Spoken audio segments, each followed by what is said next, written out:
Hi, good afternoon, and welcome to the latest in the Novosco Let's Talk series with myself, Mal Toner. Today we're going to be talking about Office 365. This really isn't a sales pitch to try and get you to rush out and buy Office 365. This is really a combination of a few years of experience of dealing with Office 365 and Office 365 implementations. The gotchas, the warnings, the nice things, that sort of thing. So without further ado, let's make a start. Before we start talking about Office 365 and its benefits, gotchas, whatever you want to call them, I thought I'd take a few minutes to review the landscape. So the landscape, Office 365, top left and center there, it's not the only automation, documentation, spreadsheeting, cloud services out there. Of course, its major competitor is Google Apps, and there's a lot of tertiary education establishments, local government establishments, and startup corporates using Google Apps. There's some open source type solutions out there like Think Free Office or OpenOffice.org. There's other tool sets like Zoho, Work Online, and Live Documents. And then there's a few more specialist tool sets like Slack. We use Slack inside Novosco quite a bit as a collaboration stroke talking community for our users, and other tool sets like Basecamp. So what are the basics? So some things, when a lot of people talk about Microsoft Office and Office 365, they specifically are thinking about the most common thing that businesses embrace at day one, which is Exchange Online. But Office 365 is a lot more than Exchange Online. It also gives your organization access to something called Team Sites. Team Sites is effectively the SharePoint Online feature set that's available inside Office 365. It has a SharePoint Online capability and internal meeting capability, so forth. It gives you access to Skype, IM presence, and internal conferencing and internal calling. It also gives you access to the Office 2016 application set. So we all know of Word, Excel, PowerPoint, Access, Project, and so forth. And most importantly for your administrators out there, you've got the Office 365 admin portal. And that's where you go to control, maintain, and set up your users in the first place. But there are other things that you need to do from there, and we'll talk about some of those as we go through today. So Office 365 plans, I've tried to list the 6 most common plans that we see around our user estate here at Novosco. They are the business plans. These are Business Essentials, Business Business, and Business Premium, and then the enterprise plans, which are Pro Plus, E1, E3. Everything is there on the screen. Key thing is business plan is a critical issue support, enterprise is an all issue support model, business plans are limited to 300 per organization, enterprise plans are unlimited. I think the key thing to understand is that if you as an organization need to include Access, that's Microsoft Access, and I think a lot of our businesses have got Microsoft Access databases floating around that have been written at one time or another to deal with business requirements. But if you're looking to use Access, then you really need to be looking at the enterprise plans, which is either the Pro Plus or the E3 plan. As you can see, all plans include some form of cloud storage. Let's be clear, that cloud storage is for the users on there. It's not a shared pool of storage to your organization. Most of them give some email and calendaring. Most of them, or all of them, require a Active Directory integration. But one thing I do want to put on down here is if you have a look at this support for shared computer activation. It's a bit of a misleading name. Support for shared computer activation means that your license or one of your 5 install points you get as a licensed Office 365 download client. So that's anybody who has the rights to take not only the Office Online applications, but also the Office installed applications installed onto your PC. You can use one of those 5 licenses on a shared computer. And specifically, when I talk about shared computer here, the most common format we're talking about here is Microsoft remote desktop services hosting or session hosting, what used to be called terminal services, what some of your organizations might be consuming via tool sets like Citrix XenApp. So if that is somewhere that you want to consume an Office 365 installation of Word or Excel from, then you need this support for shared computer activation, which means you need as a minimum to be on one of the enterprise plans with Pro Plus or E3. So let's move on to talk about the considerations. So I'm going to spend some time. We've only got half an hour or so today, so really I can only pinpoint some of the top 5 considerations, and that is identity. The difference between Office 365 and Microsoft Azure services and the Microsoft Cloud services. What, or some of you may have heard this term hybrid. What is hybrid? What does it mean to me? What are the limitations? And what are some of the gotchas that we have learned as an organization assisting our clients through their migration into Office 365 over the last 5 or so years? So the first of those was identity. Microsoft relies on something called Azure Directory Services. So this sounds very similar to Active Directory, but Azure Directory Services is something completely different. And Azure Directory Services is the sole go-to point for authentication and authorization within inside the Office environment. Now, that's the only point that Office 365 looks at. How you get your information in there can be done in a number of ways, but it's aware that there are 3 models of Azure Directory Services. There's the free directory services, which is what is bundled with every Office 365 subscription, and then there's basic and premiums. And some of the higher end enterprise and business subscriptions might get you access to some of the features of basic and premium, but basic and premium are enhanced services that are chargeable separate in most cases. So, as I say, Office 365 relies on Azure Directory Services, and with Azure Directory Services, there are effectively 3 major models that provide usernames and passwords into those directory services. Model number 1 is cloud identity. So this might be for a startup organization who have got no historic or other on-premise user directory that they can use. It's might be for pilots or pre-production environments where complex on-premise directories exist, but you want to avoid at this stage the work to integrate them. And it may also be, as I say, where you want to run a pilot or trial. So in these environments, what you end up with is I end up with a login at the Office 365 level in addition to my login locally. So I might log into the Novosco domain as Mal Toner, I might log into the Office 365 as M Toner, and the 2 identities are separate, and I as the end user have to manage them. So yes, you can live with this for a pilot or pre-production test phase, but really long term it's not what you want. So the second method is to federate identities.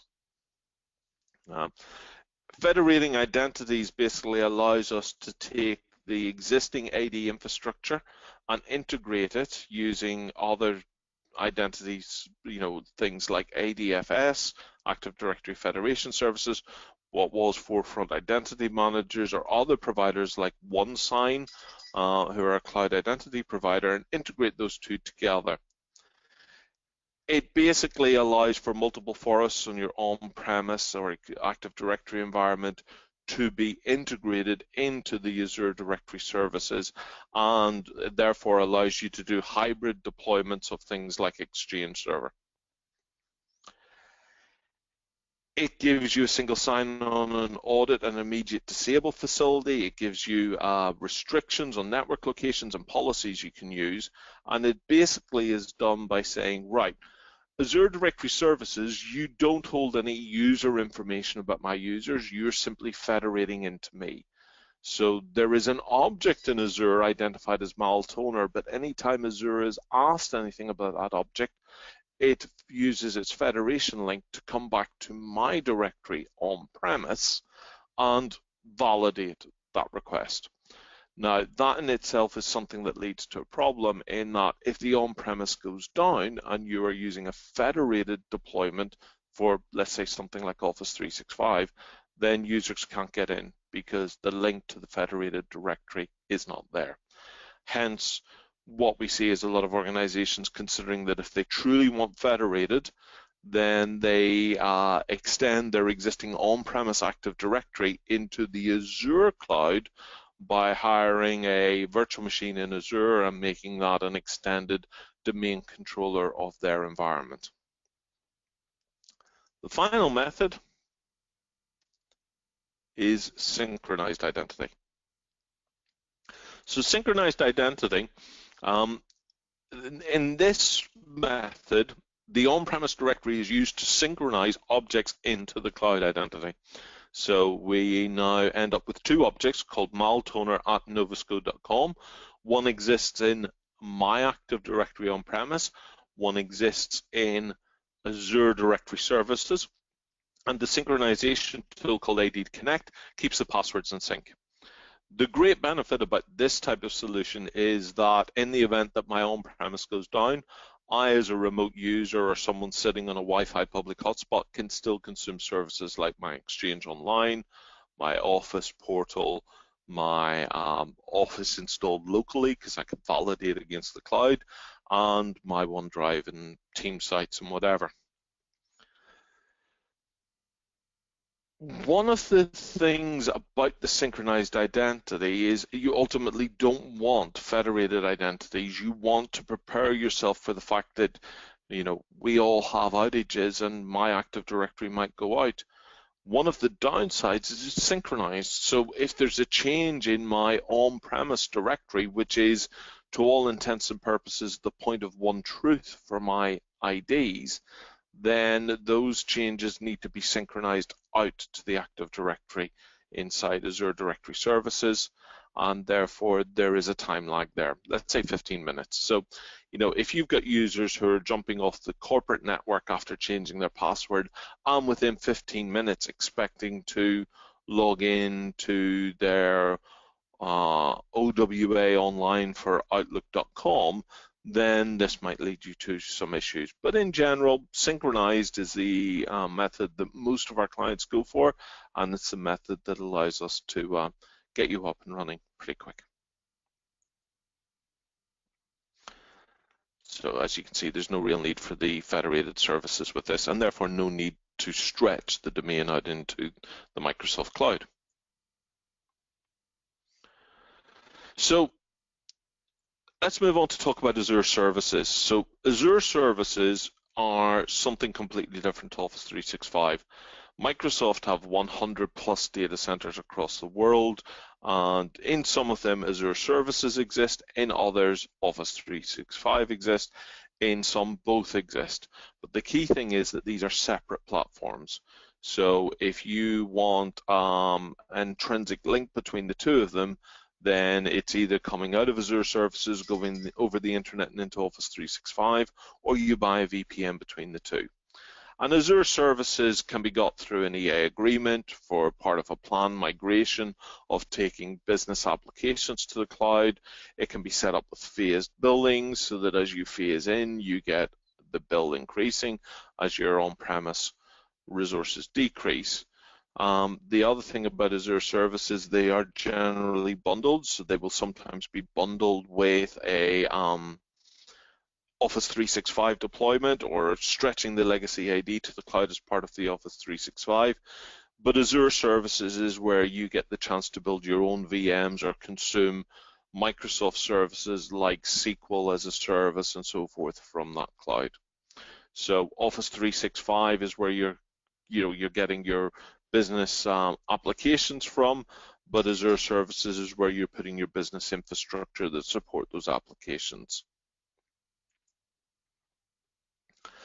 And then we have hybrid deployments. So hybrid deployments is where deployments are made up of Microsoft products whereby some of it sits in the cloud and some of it sits on-premise. Now here I'm specifically talking about the Office type stuff, and the hybrids that are supported by Microsoft are currently SharePoint, Skype, and Exchange. In most cases, Exchange as a hybrid is used predominantly as a method to get you into Office 365.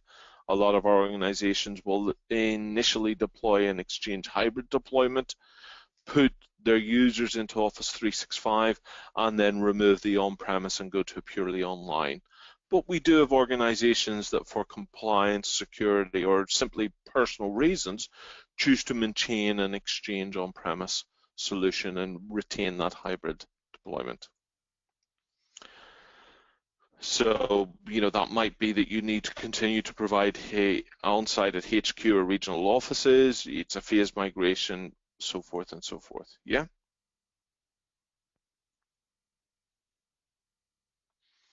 So one of the things that forces some organizations into hybrid deployment is some of the limitations around, well, let's take email as an example. So email has some limitations.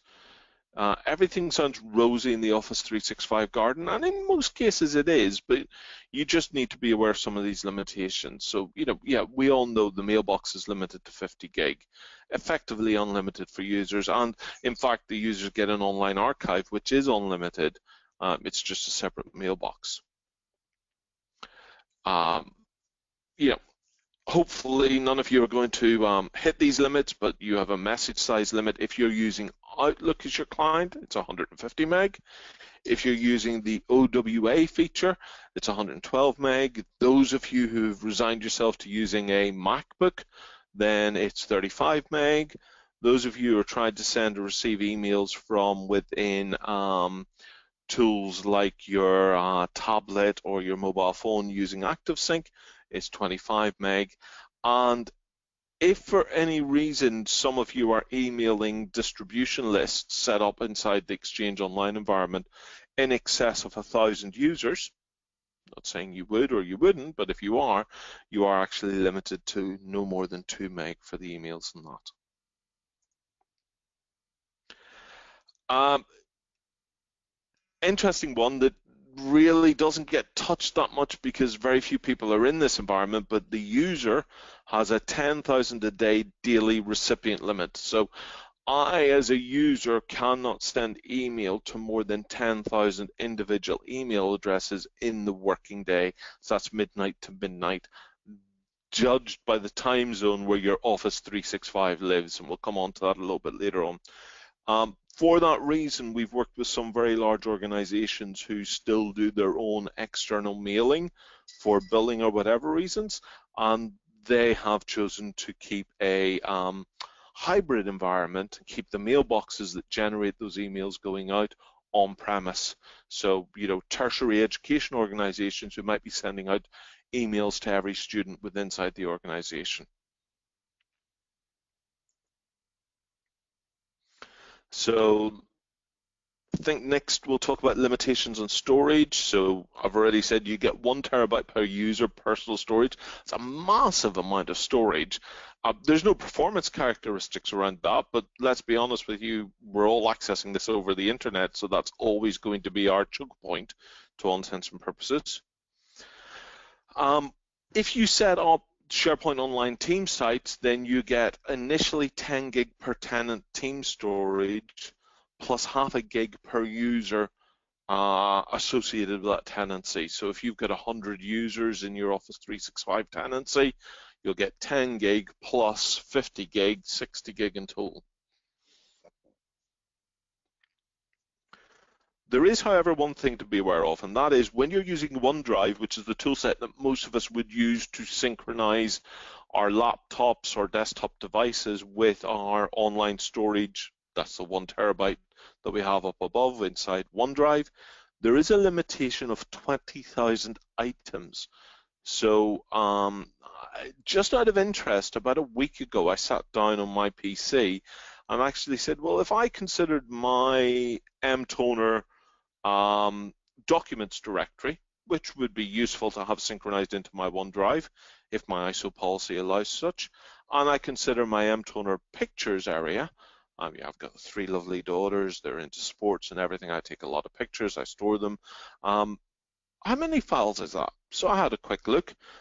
Basically, it's 7,663 files with 610 folders. Files and folders are both items for my documents. I'm 5'9" and 121 for my pictures. So I obviously catalog my pictures a lot better than my work. So I'm already at around about the 13,000 items. And that in itself means that, I just need another 7,000 items. The rate I'm working at, that's about another year. And I've got to consider, what do I sync and what don't I sync? Yeah. So need to be thinking about that sort of thing. So I said at the very start I wasn't going to use this as a blatant sales tool for anything other than, hey, we as Novosco know what we're doing with Office 365, but Office 365 is a good tool set. There are some gotchas. You may have spotted some of them already. The more obscure ones, the mail message size limit, the recipients limit, the synchronization limit. But what else is there? Well, I sort of alluded to this one at the very start. If your business requires access, you're going to be sort of forced into the Pro Plus or the E3 subscriptions to retain access to access, excuse the pun. You also need to consider the bandwidth. So in an Office 365 environment, even if I email the 5 colleagues around me saying, hey, do you want a coffee? That email goes out to the internet, and then they all retrieve it from the internet. So, hey, if it's a 1K file, that's 1K up and 4K, 5K down. But the key thing is, what if that's a 1 meg file? What if that's a 2 meg file? So no longer is this stuff staying with inside our corporate WAN, it's actually tromboning outside of the corporate WAN all the way to the internet and then back down again. So these services can have a massive effect on the internet bandwidth your business needs at offices. Email caching, and this one really becomes a pain when you talk about shared computer activation.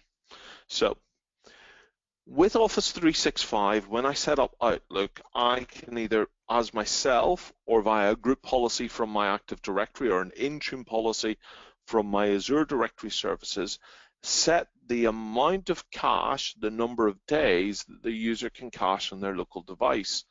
And do you know what? If they've got a local device, why not let them cache everything? 12 months, a year, the whole mailbox, yeah? It might take a while at the first instance when they get a new device to set that cache up, but the cache is there. If I'm using a shared computer environment, something like a Microsoft Terminal Services, XenApp, RDSH environment, then I might choose to go for online mode only, no caching. The issue there is that if I go for online mode only, then everything they do is touching the internet. So Microsoft, about 2.5 years ago, started for the first time to support the use of OST files in shared computer environments, RDSH, XenApp environments. But most administrators say, hey, let's limit that cache. Let's limit it to a month, 2 months, whatever. I hear you say, so what's the issue, Mal? Well, the issue is if you're inside Outlook as a piece of software, so not OWA, not any of the other tools, the Outlook tool itself, your search facility is only against your cache. So when I go onto my Terminal Services XenApp environment that we use with inside Novosco, I only search, or when I search for something, I'll only get results that are within the last 60 days, because that's our caching policy. If I search on Outlook installed on my laptop, I've set my laptop to cache everything, and I can now search. So if your users are those sort of users that rely on search as a way of finding things, and they email, they keep everything in their mailbox forever, and you're sitting there thinking, this is why Office 365 is good for me, because I've now got a 50 gig mailbox instead of a 20 gig mailbox, and my users can keep everything forever. Be careful, because in the same respect that you're using Office to enable them to do that, you are stripping away this feature of searching for them. Now, that isn't to say they can't go to the OWA portal and search, and in that search, it searches the full mailbox because it's always online. So be careful. More gotchas. So I've done a fair bit talking about limits so far. Limits doesn't mean defaults. As I said, you might have a limit of this amount, but that doesn't mean that the default's there. So going back to what I was saying earlier on about, don't forget you've got the admin portal. The admin portal is where you would go to override those limits.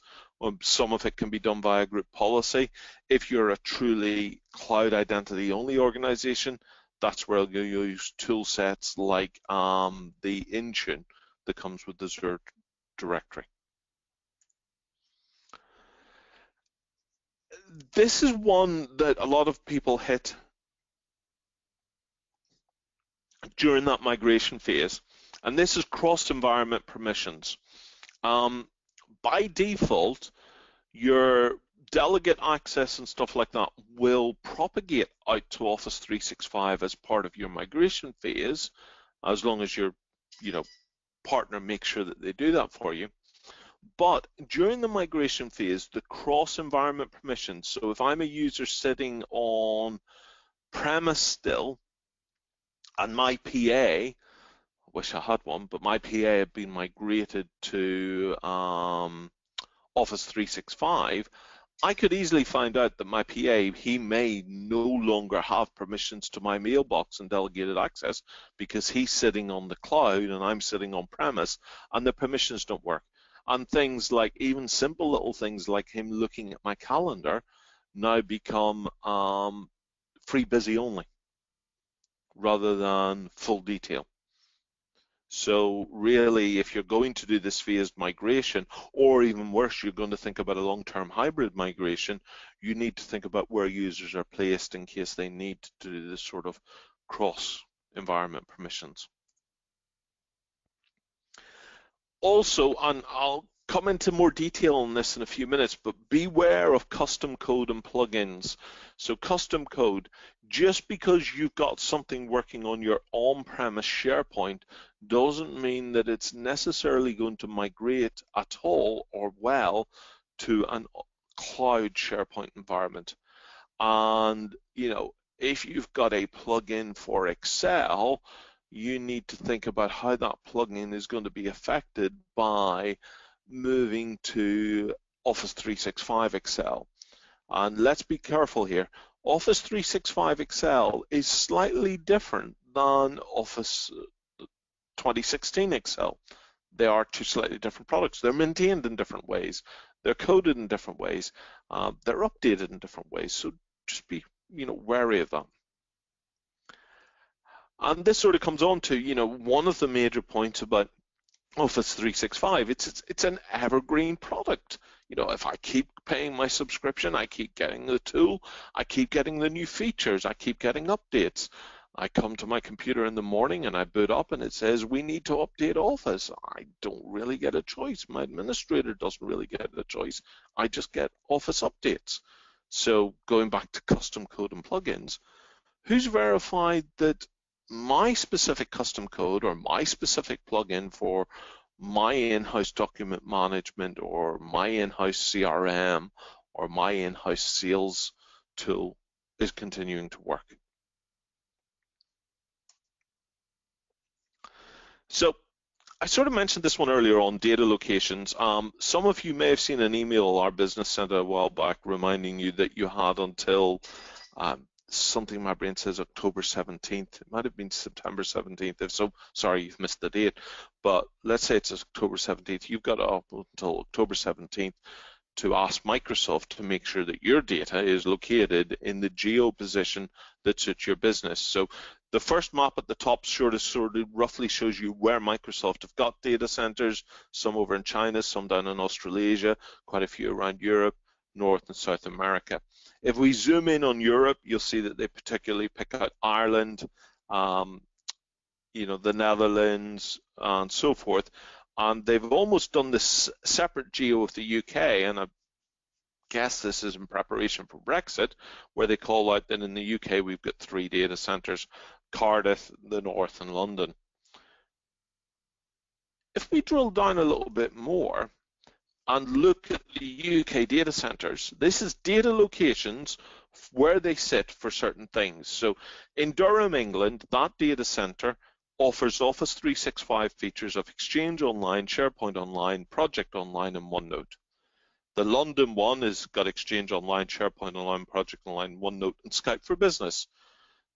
Dynamics 365, sales, customer service, field service, and project automation. So you can see that the London one offers some dynamic stuff that the Durham one doesn't, but the Durham one is, a secondary point for Exchange Online compared to the London one.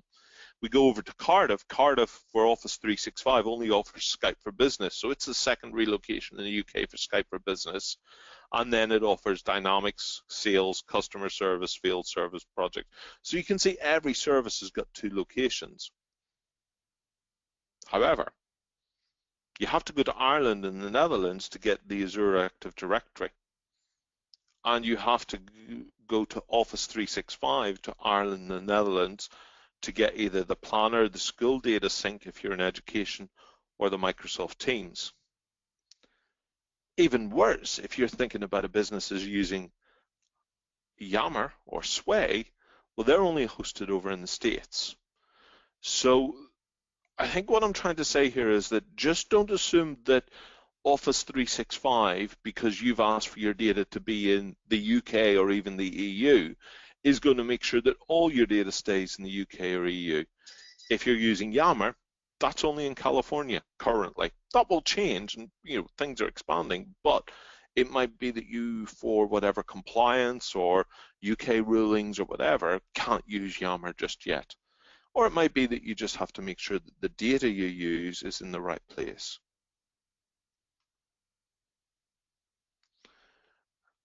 All right, so I've just seen a question. We're running NHS Mail and Core and top-up services, e.g. Skype. How do we look at integration with both 365 services? Well, that's a good question, because what you can actually do, I believe NHS Mail is run by, I'm not sure who the company is now, can't remember the name. Here's an example. As an organization, Novosco run our own hosted Skype solution, and we actually do a 3-way integration which allows users who've bought Office 365 and own their Skype licenses to use our solution through license mobility, but in the same respect we then offer them synchronization between our directory, Azure Directory Services, and their on-premise directory. So it's all doable, we just need to look at the specific case for each client. So release control. So this is going back to the gotcha I mentioned about how do I know what's coming out. So basically, Microsoft, this idea that they have what is first release select people, and standard release. So first release is where you might give it to a test user. First release select people is where you use the Office 365 admin portal to say, right, here's my slightly wider testing. These are maybe the IT savvy people or the IT friendly people who won't shout at me simply because something breaks, that I can allow them to have the first release to select people. Standard release is the point where it goes to all users in your organization. Now, time and time again, I see very number of organizations I walk into who've already started their journey have not actually looked at this release control feature and have not actually considered, right, I want to stop everybody getting it straight away. I want it to go to a subset of users. I want to control who gets it. In terms of how a release is done, Microsoft work on the effectively a 5-ring environment. Yeah, so the 5-ring environment is when they get a brand new feature, they only give it to the team that's working on that feature. When they then feel, yeah, this is ready for someone else to try and break it and tell us how it's going, they'll give it to ring 1, which is the internal Office 365 team. They'll then give it to ring 2 a little bit later, and ring 2 will be made up of the Microsoft Office staff, and then it goes to first release team, and then it goes to standard release. Now, this actual ring mechanism is exactly the same ring mechanism that they're now using for Windows 10 Evergreen. So just as an interest, a show of hands, who's actually using Windows 10 on-premise now? So with Windows 10 as an example, things work slightly differently. With Windows 10, there's a couple of interesting features in there. One of them being that you have this ability as an enterprise to tell Microsoft whether you want to be classed on what they call the long-term service branch or the biannual service branch. Long-term service branch basically means you get Windows 10, you deploy it, and all you really get are security patches. You get no new feature releases, no new product upgrades, and you are on a 10-year support cycle there. Biannual means that twice a year you will get the new version, the new build of Windows 10 auto-deployed through whatever mechanism you want, and there's three main mechanisms just straight from the internet. Via your WSUS or SCCM servers, and a new feature which is cross-propagate, i.e. if I need the build and someone else on my subnet is advertising they have the build, I can pull the build from their install location across the wire, and you get updates. This can be a nightmare for some organizations because it means you need to go and retest non-Microsoft other third-party business apps against that update, or you need to control. And the main thing about the biannual approach is that from first release, and I say first release, you get 18 months. Now, generally between first release and worldwide release on Windows 10, there's can be up to 6 months. So you from first release get 18 months support on that build. In 18 months, that build will be retired. 6 months later, you'll get your next biannual, and 6 months later, you'll get your next biannual. So this can become a real problem for organizations. And the same thing is true of the Office itself. So, have a look into that, or feel free to have a chat with us afterwards.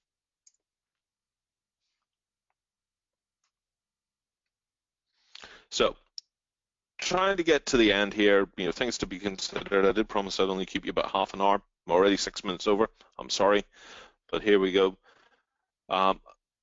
New, okay, it's only in the States at the minute, is Sway. Sway is this new multimedia presentation style feature that's available online, iPhone, iPad. If you want to create classy business content like online brochures and stuff, Sway is the tool to look at. Skype for Business comes with Office 365, doesn't include default telephony, so there you have something called call plans. Call plans are subscribed to on a per user basis. All the minutes that you get from each individual user are pooled for your organization. I think the default is something like $8.99 a month, and you get 2,000 minutes per user. But every user that wants to use call out needs to be on a plan. So if you've got 100 users and they all need to make external, breakout calls to general telephony, then you need to buy 200,000 minutes a month, or you get 200,000 minutes a month. Everybody needs to be on a plan. Public testing of drive shipping and ingestion. So we're in that phase at the minute. It's about to come to an end. So this is where if you've got a lot of data to get up there into something like a team site or an exchange online, they will allow you to do a ship and propagate type idea. So you don't have to use the internet all the time to get the data up there. And for those of you who are looking at migration, there are partners out there like ourselves, or you can actually make use of Microsoft's Fast Track program, which sometimes offers free services to do some of the back-end migration for yourself. The issue with the Fast Track is you don't really get a single entity looking after the process for you. It's just people who come in and work on a shift basis to do stuff. So, ladies and gentlemen, that's the presentation for today. I have got a few minutes if anybody wants to raise any questions through the question panel. I've already seen one question which we've dealt with, but has anybody got any more questions? No, well, as I say, that's the end of today. I will stay online for a few more minutes in case anybody has got any questions, but other than that, thank you very much for your time. If you do need to get in touch, my details are in the webinar invites.